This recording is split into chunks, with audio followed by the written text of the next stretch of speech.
بسم اللہ الرحمن الرحیم۔ عامر بن سعد بن ابی وقاص نے اپنے والد سعد رضی اللہ تعالی عنہ سے سن کر یہ خبر دی کہ رسول اللہ صلی اللہ تعالی علیہ وآلہ وسلم چند لوگوں کو کچھ عطیہ دیا اور سعد وہاں موجود تھے۔ وہ کہتے ہیں کہ رسول اللہ صلی اللہ تعالی علیہ وآلہ وسلم نے ان میں سے ایک شخص کو کچھ نہ دیا، حالانکہ وہ ان میں مجھے سب سے زیادہ پسند تھا۔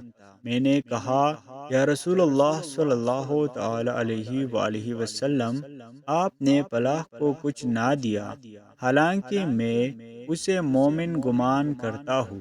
آپ صلی اللہ تعالی علیہ وآلہ وسلم نے فرمایا، مومن یا مسلمان؟ میں تھوڑی دیر چپ رہ کر پھر پہلی بات دہرانے لگا۔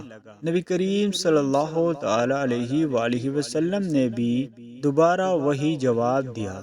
پھر آپ صلی اللہ تعالی علیہ وآلہ وسلم نے فرمایا کہ اے سعد، باوجود یہ کہ ایک شخص مجھے زیادہ عزیز ہے، پھر بھی میں اسے نظر انداز کر کے کسی اور دوسرے کو اس خوف کی وجہ سے یہ مال دے دیتا ہوں کہ وہ اپنی کمزوری کی وجہ سے اسلام سے پھر جائے اور اللہ اسے آگ میں اوندا ڈال دے۔